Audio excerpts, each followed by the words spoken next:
Many MSPs focus their business model on providing great IT support.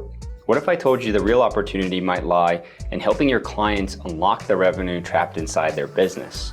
Today I sit down with Joe and Robby from Transformative IT, and we pack a lot of great topics centrally around this whole conversation of the traditional MSP transforming into more of a strategic advisor focused on business outcomes.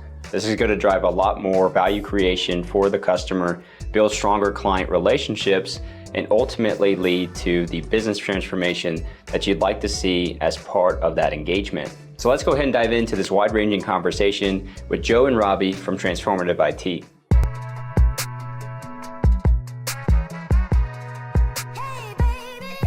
Thanks for joining us, everyone. My name is Daniel Johnson. I'm the Global Channel Chief for Cloud Capsule. Welcome to another Partner Spotlight. I'm joined by our CEO, founder, and three-time Microsoft MVP, Nick Ross.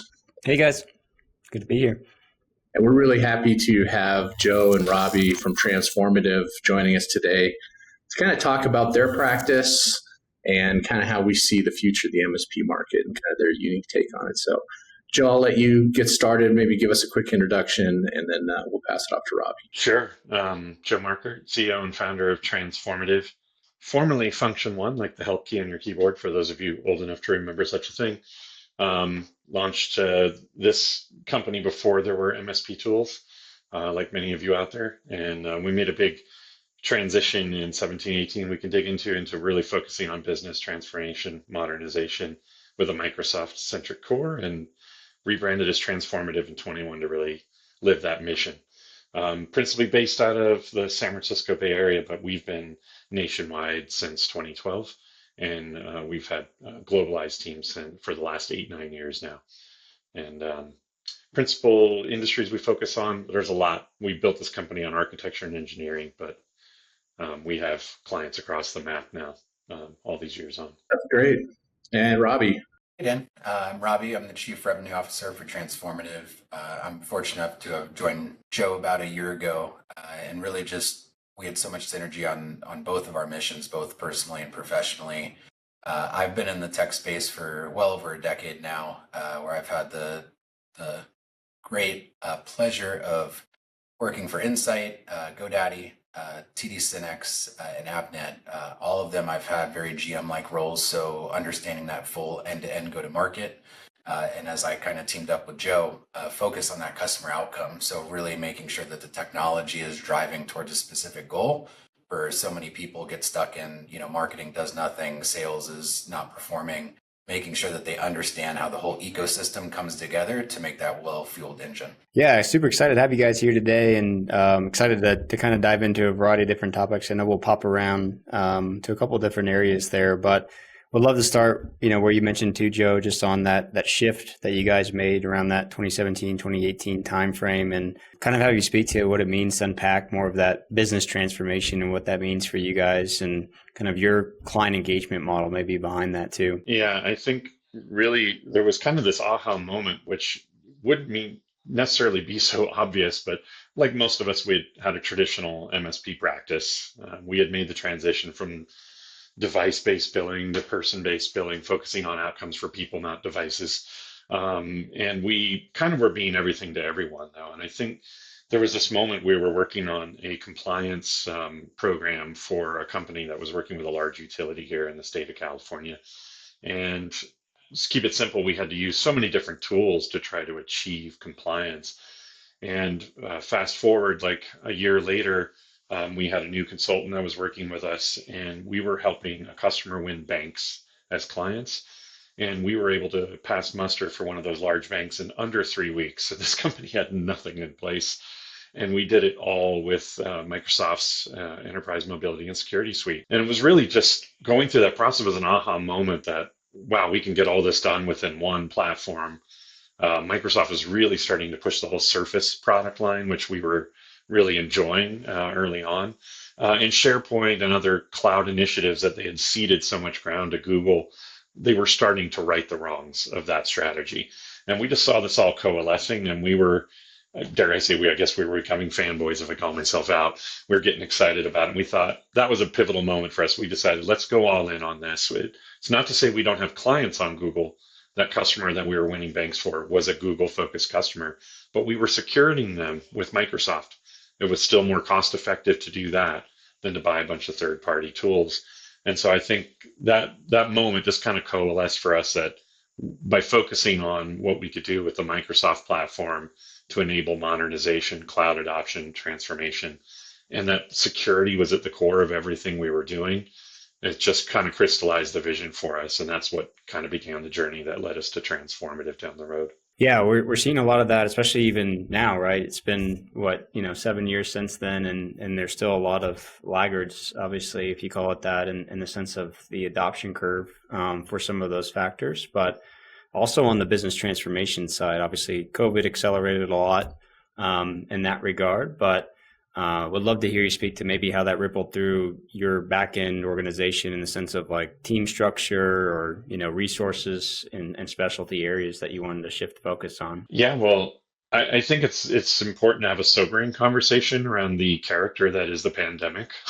We're talking about where the industry is going right now, and I don't think we can do that without talking about the pandemic because, to your point, Nick, it really accelerated transformation. I think Satya quite famously said we had like 300x transformation in the course of a couple months in mid 2020 than a decade prior. And I think there's so many places we could dip into, but really quickly, I think for us it's an important informative tale. We didn't fare so well right out of the gate.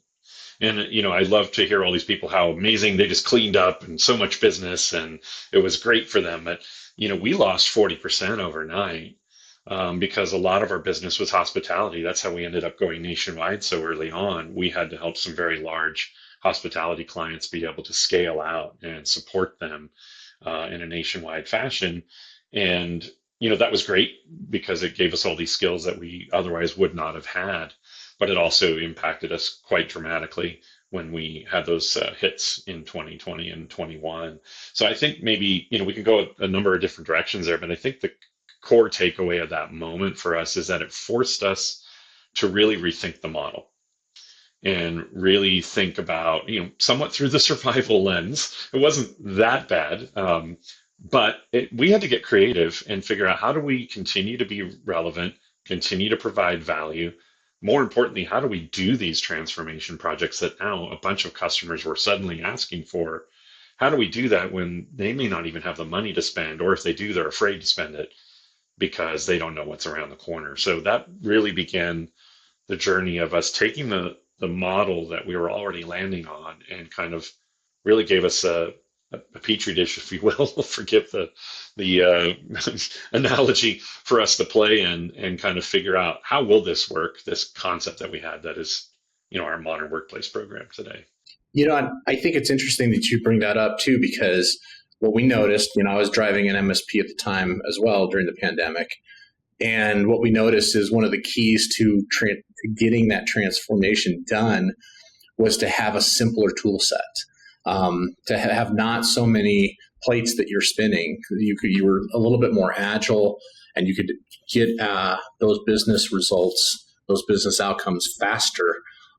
Get machines deployed faster if they were already in Intune, if they were already embracing the 365 stack and kind of the add-on ecosystem of it all. That seemed to increase that agility quite a bit, where if we were having to rely on a lot of third-party solutions, it just, even though they're great solutions, it created complexity and it slowed the process down and stuff like that. So that's an interesting take on kind of that Microsoft first approach through the lens of the pandemic. 100%. And I think two things that came out of that for us. One, Microsoft very graciously provided us a roadmap. They were like, here's our recommended roadmap for, best practices around transformation. And so we turned around and we embraced that and productized it. And we had all these clients that had not begun the journey that we had been evangelizing since 2017. And so now suddenly they're like, we want all that. Please help us. But I think, and so that gave us a kind of a clear mandate. This is how we're going to do it. This is what we're going to roll through. This is driving ROI for the customer. So it was an easy sell through. We just started very simply by asking for a little bit more per user per month and a longer contract term versus big project costs up front. And that got us that reliable MRR to get through a tough time. And it got the clients what they needed. And it gave us some early proof of concept on, and to learn how to do this effectively, right? We didn't know how to do all this perfectly. The other thing I think that it really kind of a nice side effect is we got to avoid the frenzy that was all the security play in the MSP market at that time, because we didn't need to buy into every product that suddenly was tagging security at the end of their sales or value prop marketing materials. Like Microsoft was able to get a great deal of it done. Hey, maybe I'm not going to argue if it was perfect or not, but it allowed us to check the boxes that we needed to check for our clients without, to your point, Daniel, getting caught up in all of these additional products and tools and plates to spin. So that's a great call out. Yeah, I think just kind of capping some of that off is, also the notion of, for those people that were already started on the journey to modern workplace, they were able to complete that journey fairly quickly, where we saw a lot of the folks that still had a lot of on-premise technology struggling. They were having to build VPNs, and they were having to figure out what happens if a piece of gear goes down in that office. And we just saw a shift in like literal business agility. Those that were already embracing the cloud and kind of modern security concepts around identity, cloud-based identity, seem to have a much better go at it. And I think that resonates true to today as we start to look at, this next evolution of solutions, whether that's AI, whether it's the next level of advanced security.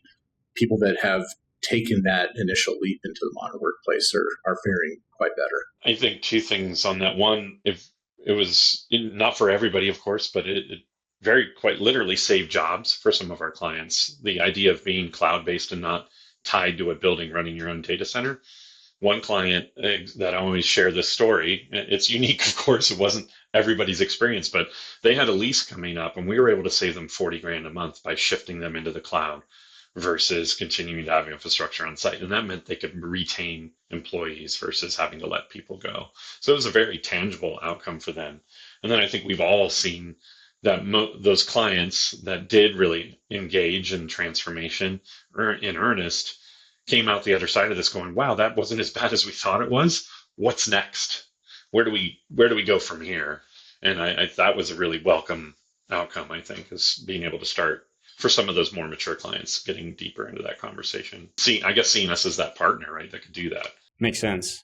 And that maybe leads to kind of fast forwarding to today and how you guys think about this, but I'd love to hear kind of how that works when you're talking to new customers or existing customers, maybe about new engagements that you want to drive internal to the organization, kind of two-pronged, maybe for you too, Robby, on some of the go-to-market strategies that you guys might be leveraging, or some of the messaging and talk track that seems to be working well with clients.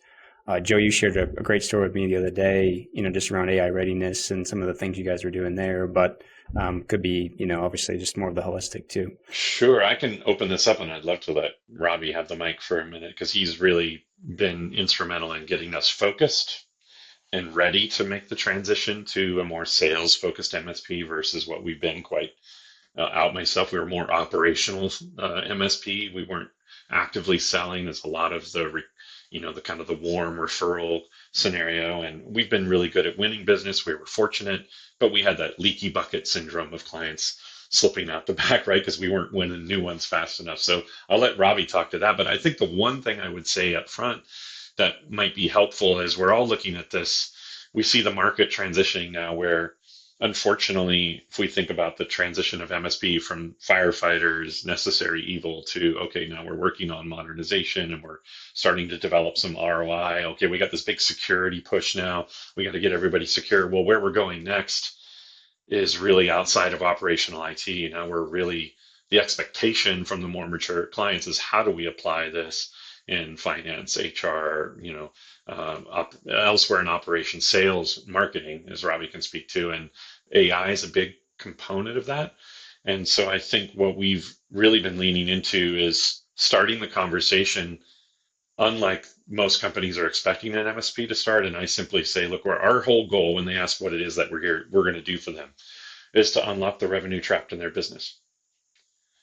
And that's where we start the conversation. And we talk about people and process, then tools. We're not going to lead with the tools. Let's just start by understanding who you are, where you want to go. Do you have the right team for that? Do you have the right processes?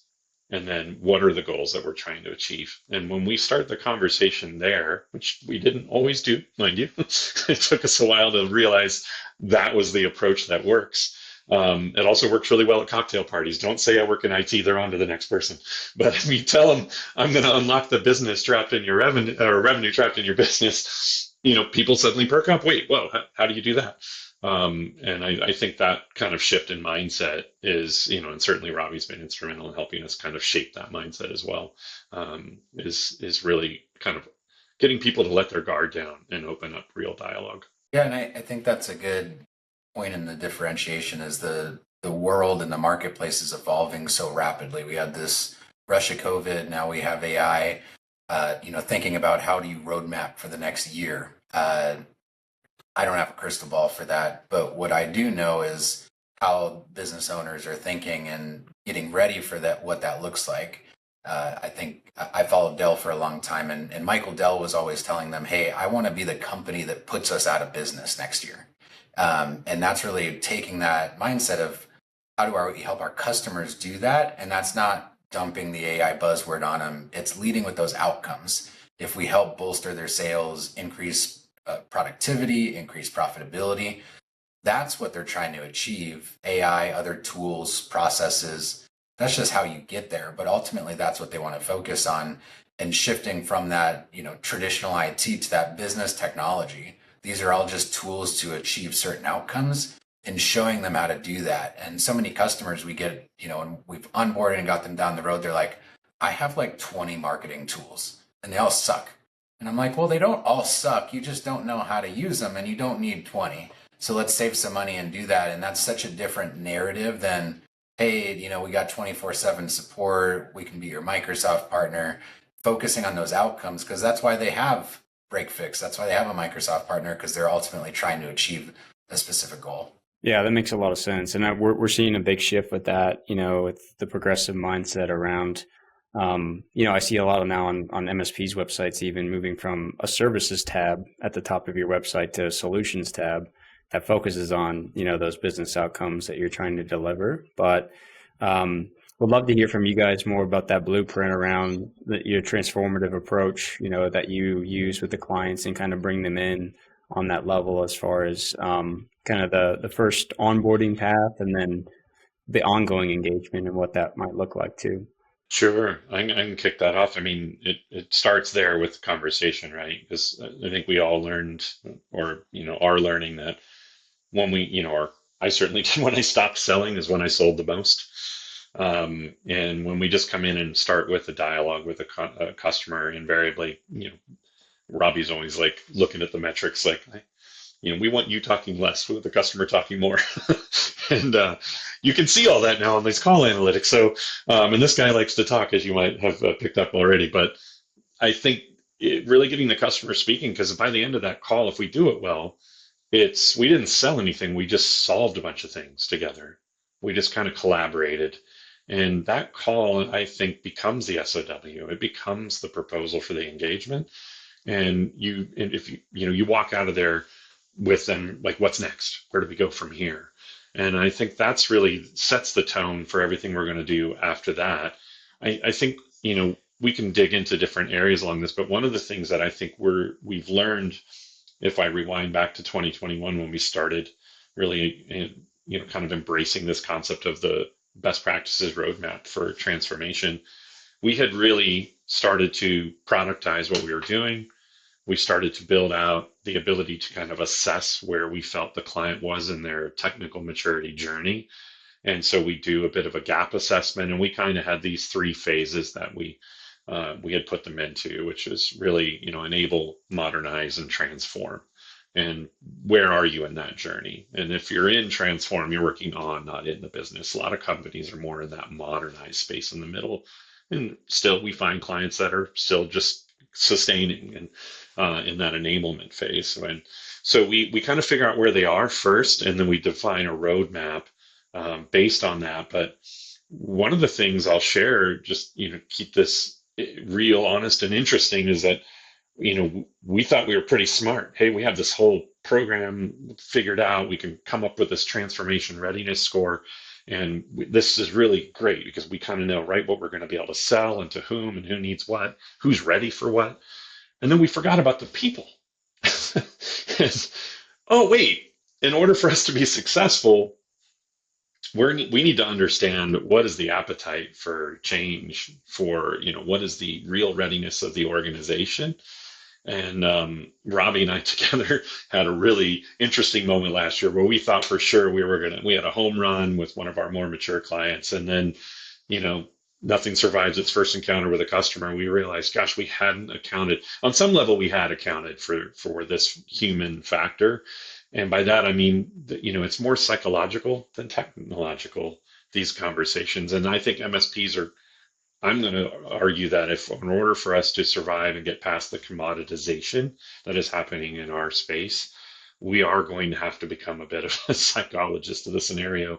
And to that point, we actually have a change management consultant on our staff to come in and help us assess, does this org have champions?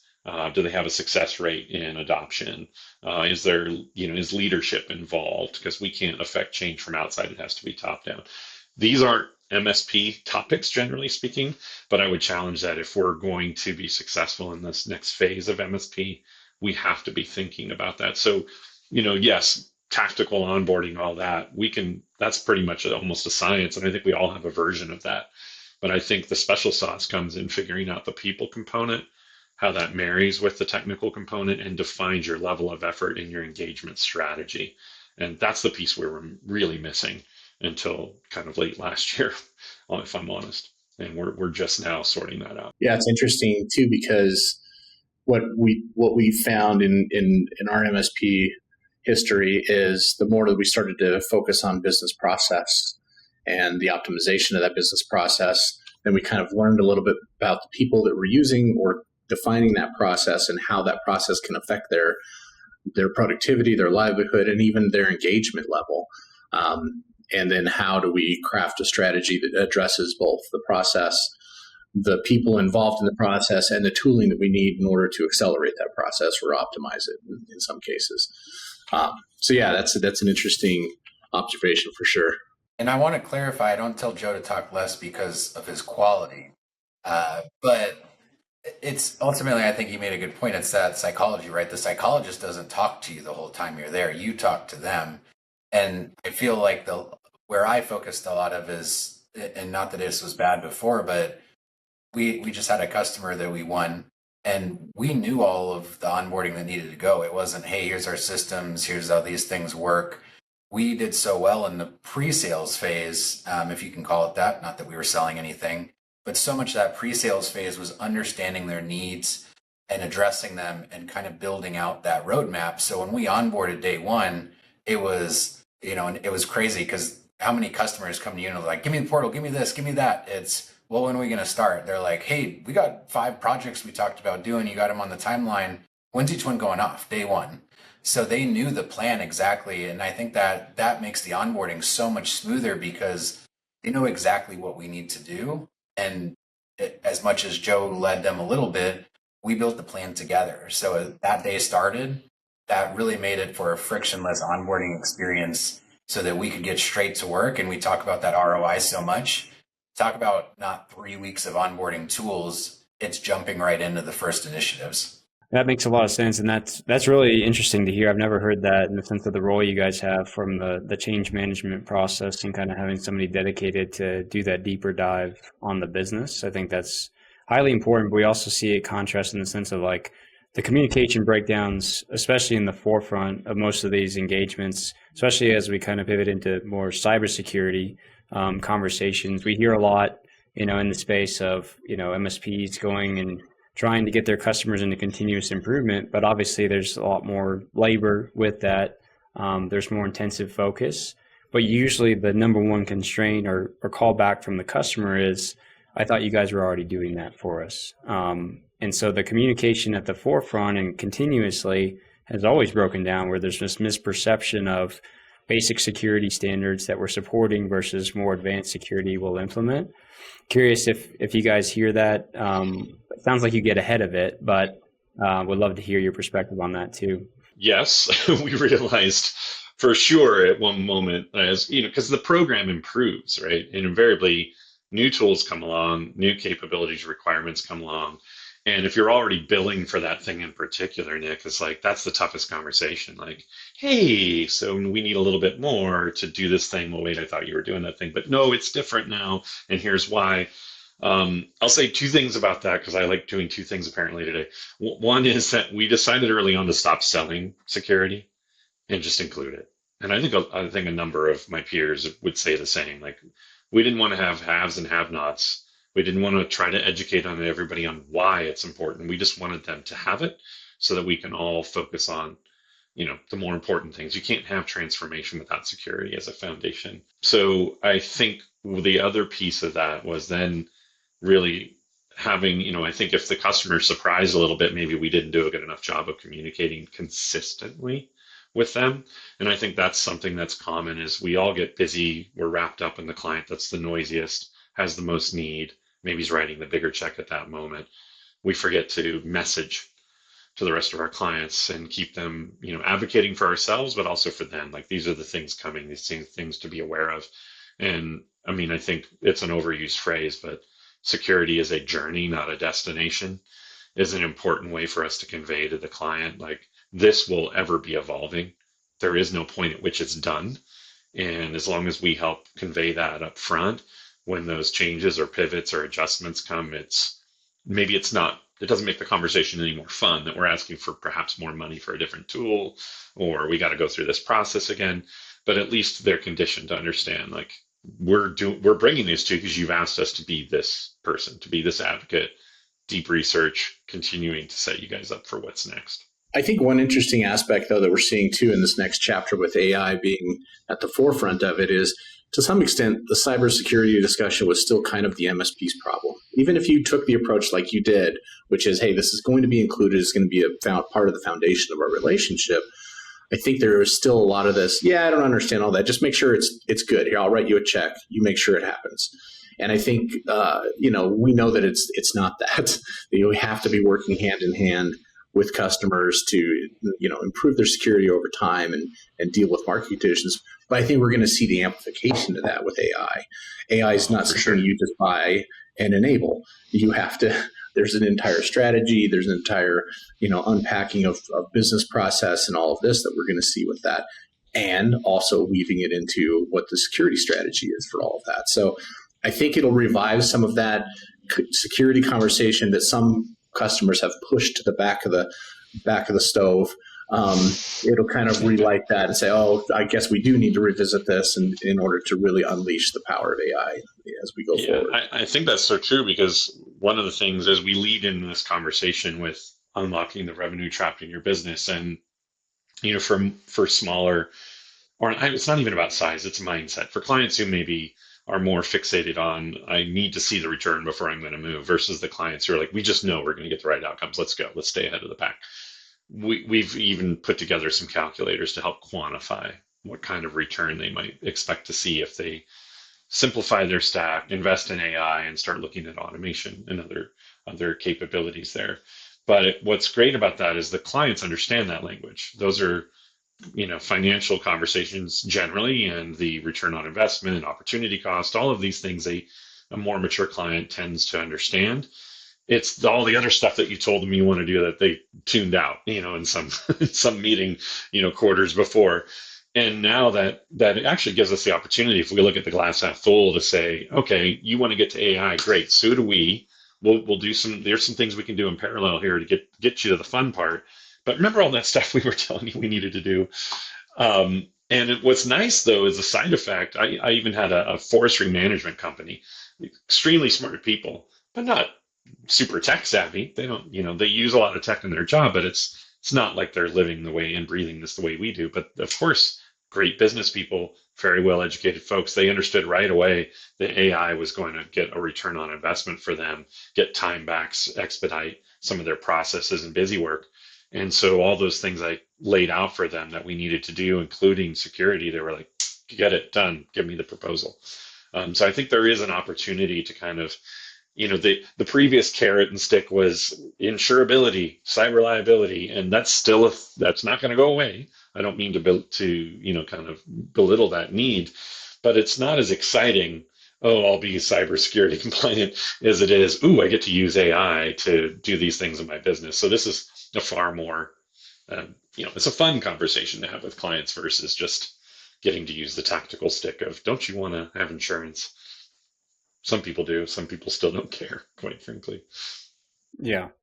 And on that note, we see obviously there's client variance in who really appreciates getting reporting, back on their security and kind of that progression. But what are you guys seeing internally, and maybe what are some things that you see that might be working better in the sense of those conversations or touch points you have, with your clients about their security posture and how it's improved or regressed, if it has at all? Yeah, I think everybody understands red, yellow, green. I mean, it depends on who you're talking to, right? The persona, as Robby would say, like, are we talking to ownership, leadership? Is it a co-managed engagement, and we're really talking to IT? So we have to tailor, the amount of data we're going to show to the audience that's there on the call. But I think that is a place that we've struggled for a long time to really have great, meaningful tools. I mean, we all know showing a secure score in a Microsoft portal does not an indication of posture.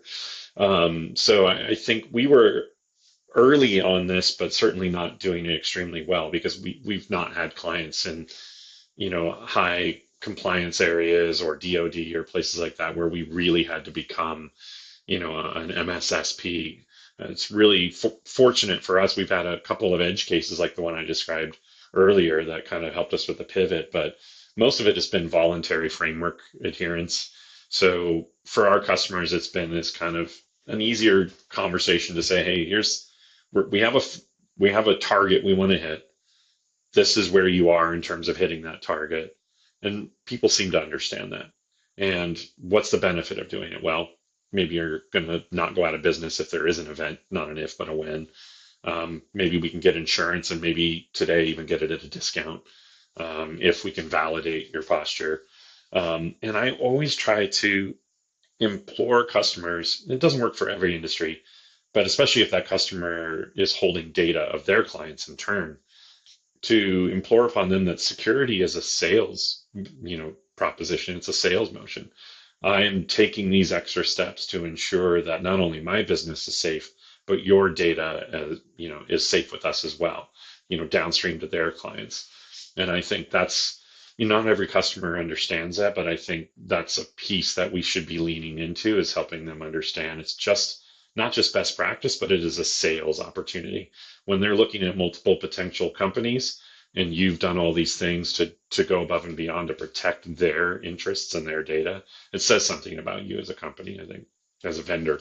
Yeah, I think that's an important point, and kind of just putting yourself in their shoes as far as like what do they want to be delivering to their downstream customers, or if they're asked, right? Like you said, may not be in highly regulated verticals or industries, but people are still going to ask, just given the current state of things right now as well too. As you guys think about that, as you look towards the future, is there any major components you're wanting to invest a lot more time in, or you're just kind of leaning into existing practices and refining them, or how does that look for you guys? No, I think, and this is a place where Robby can pick up as well. I think we're very focused on kind of introducing the concept of best known methods, of really successful companies. So like objectives, key results, for example.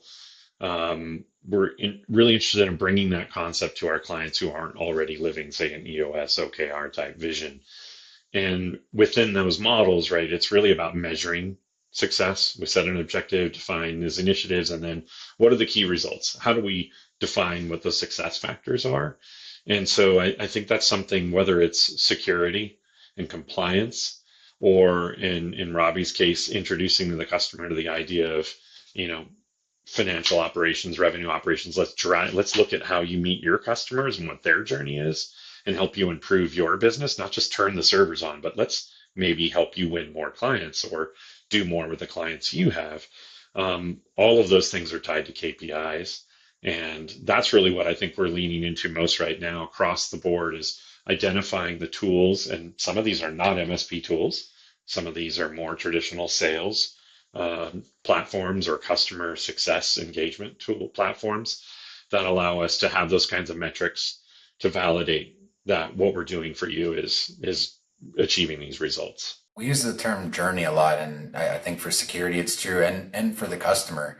And you need a few things. You talked about the reporting, right, around security. Showing them where they are today is huge, right? You don't know how to, you can't finish the journey if you don't know where you are today. So giving them that results of, audits, reporting, say, hey, this is where you are today. But as we all know, that doesn't mean where you have to be forever. And a lot of our customers are missing people to guide them. I know Joe loves this, but, be their Sherpa through this journey. When you talk about AI, when you talk about achieving those outcomes, a lot of the customers don't have somebody maybe like myself or Dan or Nick like you to guide some of those initiatives that they have. And we have a really unique opportunity to say, hey, this is where you are today, and be that Sherpa to guide them on that journey, whether it's AI, whether it's RevOps, whether it's security. And that's where I see a lot of our offerings going is truly, and I've never been a consultant fan, but really that partner for them to guide them through that journey so that what AI do I need? There was a customer I talked to yesterday. He's tried like 50 different AI tools. And I'm like, we really got to dial this back. It's good to test, but and he's like, well, each one's only like 40%. So how am I going to get ROI? And we go back to that laying of the foundation like we do with security and getting ready for AI. And that's really where we have that ability to be that Sherpa. And if I was giving guidance to anybody or sharing with you guys where we're going, it's taking that true Sherpa role, which also includes change management too, so that all the people come with, and helping them along that journey so that, because I think a lot of people are going to get in that, well, how do I get the ROI? And then how do I do this? And that's where we, not just as Transformative, but MSPs in general have that unique position to sit in if they have that knowledge and build the right team and programs. I think it's interesting too, because when you look at the MSP market over the last 10 or 15 years, the really successful MSPs have been the ones that have been able to climb that operational maturity mountain, right? That have embraced EOS or similar framework, that sort of thing. And now what we're talking about is taking all those lessons that we've learned, because we've been so self-introspective. We've really been looking at the DNA of these MSP businesses. Now we're taking it out to our client base and trying to raise their operational maturity in kind, and even assess it, like you were saying, kind of like, well, where are you in your journey before we even take the first step? Let's take a look at what your operational maturity really is. And it's interesting to see that this journey of MSPs is starting to rub off on the clients of MSPs and transforming their businesses in kind. So that's really cool. That's the opportunity. And the trick is how do we all do it? How do we present ourselves? How do we get out of the server room and into the boardroom? How do we start to have those conversations? It's always easier with a net new client because you have a new story, a new talk track you're trying on, and you can get that trust right out of the gate. So it's always harder, I think, for us when our older clients, suddenly we're asking them to see us in a different light. And that for us, I think, too, is where the change management consultant has been able to come in and be helpful. And it's now, if we're not just the tech guy saying, let's do these things. Like, here's someone that's a leadership management, change management consultant, helps lots of successful businesses or organizations. You too can be that successful organization if only you'd, listen to what we have to say. So that, it's definitely being humble in that regard and trying to help them. And I think partnering up too. I think one of the things, all of us have those clients we've had for a long time, and they start to see you, whether you realize it or not, they start to see you as an equal. You're a business owner. And we've always, when we've fallen down, we've always been honest and owned it. When we've had issues with client, employees, we've never hidden it. We've told them, look, we're having this issue. And maybe you would or wouldn't be surprised how many times the client's like, oh, I've been there too. And they immediately let their guard down. They partner up with you. Man, I've had that. Do you need help? Do you need, with this? And I think those kind of building those relationships too, getting above just the transactional, is really a key part of starting that foundation with your existing clients and getting them to let you into their decision-making process and seeing you as a peer. But I mean, Nick, to your core ask there, it's like, yes, like we're constantly in search of what is the data we want to show. I mean, we think of the traditional QBR, and even today I've seen people list out, this is what we're going to do in a QBR. And I'm like, really? Who's coming to that meeting? It's like, I don't think anybody cares about your patch management or, how many tickets got opened this month. I mean, let's face it, if you've done transformation, you've probably watched your tier one ticket counts drop, if you've done any of this journey. So how do we remain relevant? How do we continue to add value, justify the contract cost? I think we have to start showing business data, and we have to start showing, metrics that we're probably a little uncomfortable with or not used to as most MSPs. Yeah, and I think a healthy byproduct, what you guys are mentioning here, is if you do become that trusted business advisor, partner, owner type of mindset with those business leaders, then the constraint then becomes they want you to do everything, or they come to you for everything, which you're not, ever going to scale to be successful in that regard. So you have to say yes and no, or direct them to strategic resources, potentially, and things like that. So I'd love to hear. It sounds like that point was towards the strategic resources. We'd love to hear you guys expand on that too. It's exactly right. As we leaned into the realization, okay, we can't be everything to everyone, nor should we try. We should stay in our lane. But if we're really going to pitch ourselves as Robby said, as the Sherpa, and I think to clarify, like a lot of us have done advisory work. I advise you to do these things, but it's a very different thing to roll up your sleeves and get in and take a leadership role in driving those outcomes with the customer. And in order to do that, you invariably, for a variety of reasons, sometimes just social proof, sometimes actually the expertise we don't carry. And I think Robby and I have spent the last year really collecting subject matter experts that we can bring in to tackle certain. And so in the beginning of our relationship, Robby was that for us. Well, Robby's a subject matter expert on the vendor side of the house, sales, marketing, go-to-market strategy, packaging. So now we can have a real conversation with our clients around their marketing and their sales strategy and customer journey. Robby was that subject matter expert. Now we're collecting other people like the change management consultant, or we have some practice management consultants for our architectural and engineering firms.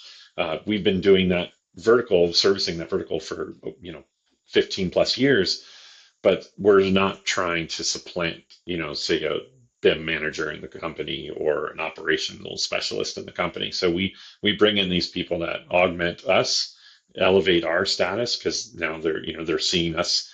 Oh, okay, these guys are serious. They understand our business, but they're bringing the right people for the right moment and the right problem, the right pressure, applying that pressure right to the right pressure point. And I think, again, that's a place not every MSP necessarily needs to go.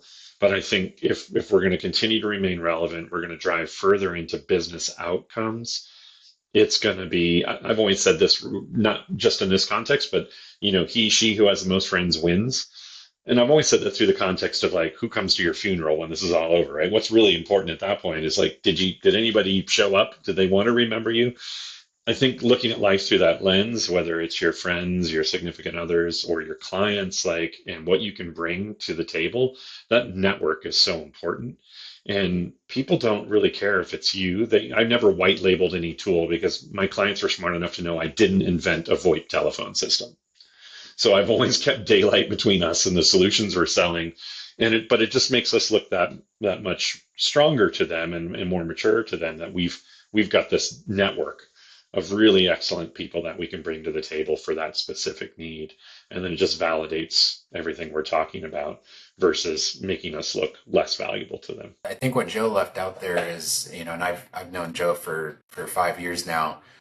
The initial pitch that I heard from him when I was at Synex is he would always say, we have this Rolodex. And I always loved that about him because it showed that vulnerability, right? It's like, I'm not trying to be your expert to everyone. I have friends, I have people that are trusted, that are those SMEs in the space. And that's one thing I think that makes, Transformative really unique. And like Joe said, we're very authentic with our customers. We're upfront, we're honest, and we take that time to go vet those people. So when they come to us with those problems, and like Joe said, taking that leadership role, we can still be leaders. We have enough industry experience to say, hey, I can own this project, I can drive it forward, but then know who are those puzzle pieces I need to bring in so that the client gets that outcome that they want, because they're beautiful artists and do amazing stuff in buildings. I could never do any of that stuff. My stick people are bad.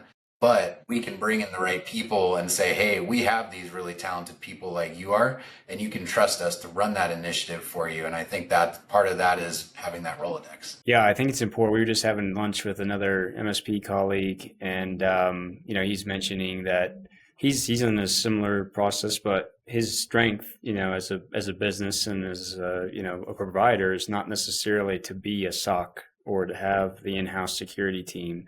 It is to be the advisory on what to go implement and, advise the client on, the forward-thinking motion of that.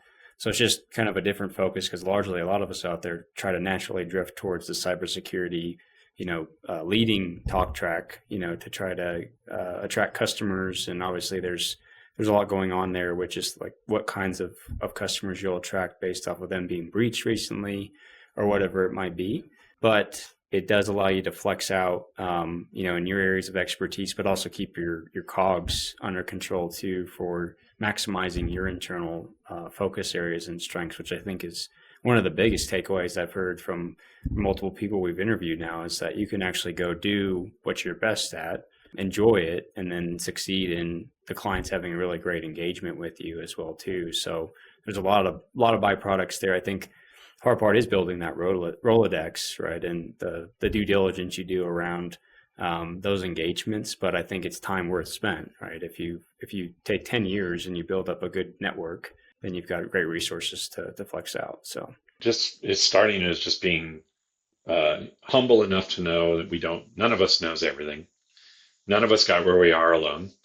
And being willing to partner up with someone else. I have many more co-competitors than I do competitors. And we share information, share projects, share opportunities. And I think it comes back to that concept of just trying not to be everything to everyone. And there's confidence that comes with that too, when you're not trying to lean out over the edge too far. I always said, I'm going to help the customer get not going to take you to the bleeding edge. I don't want to waste all your money and, disrupt the organization, but we might go to the bruised edge. We might go out there a little bit. But yeah, I think that's key. That's leaning into your network, building the network, and it does take time, but it's also so important, getting out and going to the events, networking with I think that's the most powerful thing, even whether it's in your own community and it's a networking organization that you can attend, or going to the many amazing events that we have in the channel, the MSP channel. Just great places to go learn, challenge yourself. If you're willing to be humble, you'll find out people are going to share what didn't work. One of my favorite events I used to go to was called FailCon, and it was held in San Francisco every year. And literally every talk, every keynote was somebody who epically just flamed out. But they're here on stage to tell you what they learned from that so you can avoid it. And I just thought, man, that's just the right way to do this. That's just absolutely the right way to do this. Because we all fail, right? Like, how do we come back better? And that's something that we've always told our clients too, is like, hey, we're human here. We're going to mess up. We need to have a great rapport here where we can be allowed to fail. Like, we're not going to, in the sense of like blow up your company. But if everything is about blame and how do we get, we just can't focus on a solution, then it puts people on the back foot and they can't do their best work. And that's something that we've always taken, even internally as a culture, is like, if you mess up, you must tell everybody. I think I borrowed that from another company whose name I'll leave out of this, but the point was, hey, we learn quickly, we can adjust it, hopefully before the customer finds it, and then we can figure out how do we not do that again.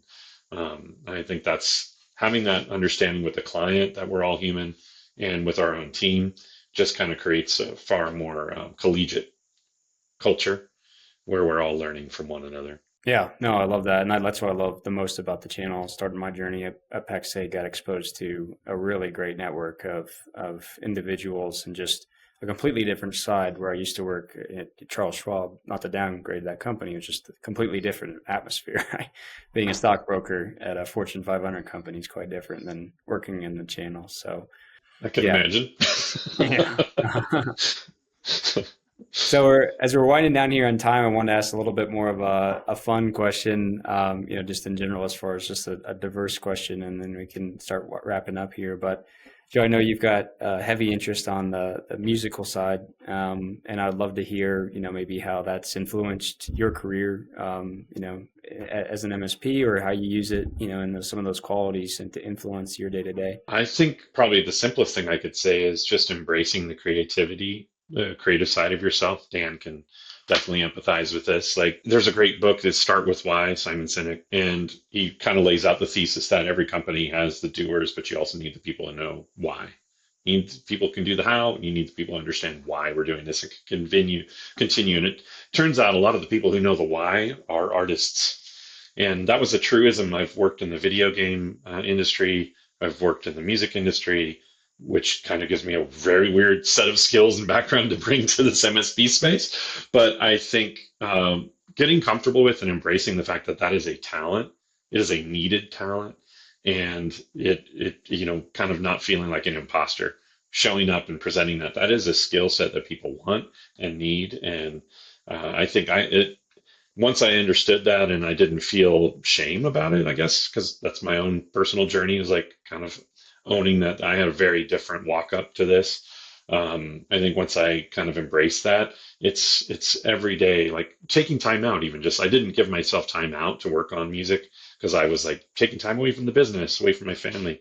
But whether it's traveling, photography, some outlet like that, I'd want to just drive that home, take that time away, recharge, because that's you. That's what you bring to work. And if you don't have you to bring to work or to your family or elsewhere, you're hurting. And it will come across in other ways that are not always very positive. And so that's the one thing I would impart is like, embrace your creativity, embrace those outlets, give yourself the time. There's always going to be work that comes back and fuels your soul, and your clients and your family and everybody will notice. I love that. Yeah, I just got away last week and it was super great to come back totally energized this week. So feel that. How about you, Robby? I don't know as much about your hobbies, but it looks like golf back there. I don't know if that's helping or hurting in some cases. But it's golf. It's both. Yeah. I would say you probably noticed too a lot of nerd culture items and collectibles back there. It's always fun because being the sales guy, quote unquote, a lot of the IT folks that I talk to are like, I'm not going to get along with this guy. And then I kind of floor them with the nerdy side that I have. And I've always kind of been that way. I was the jock in school that was also hanging out with the nerds because I was just into both. And back when we grew up, that was very much different. So bringing that in, there was one of the customers I was talking about just before. That was how I hit it off with him. He saw one of the Lord of the Rings book holders that I had, and he's like, I'm so into that. And I'm like, The Hobbit is still my favorite book. Nice. No, that's really cool. I have that whole side here. I've got some memorabilia collecting behind me, but I try not to go too far because it'll turn the whole office into that. So yeah. I won't show you the rest of my office. It's both extremely proud and very embarrassed. Depends on who walks in, right? Yeah. That's right. Yeah, nice. Well, awesome, guys. Dan, I don't know if you want to close us out here, but any final thoughts there? Yeah, it's been a great conversation. And Joe and Robby, thank you so much for joining us. And thank you for being Cloud Capsule partners. We really appreciate your partnership and the guidance that you've given us over the last couple of months as you start to use our platform. But it's also great just to have these conversations. I think this is where a lot of us met, having these types of conversations about where we've been, what the current challenge is, and what the future really starts to look like, and how are we going to tackle it together. I'm glad that we're on this journey together. So really appreciate you guys joining us today. Here. Thank you guys so much for having us. Yeah, thank you so much. All right, thanks everybody. Okay, guys, that's everything we had in today's video. Definitely comment below with any questions you had or comments around the topics we covered today. Otherwise, I'll see you guys next week.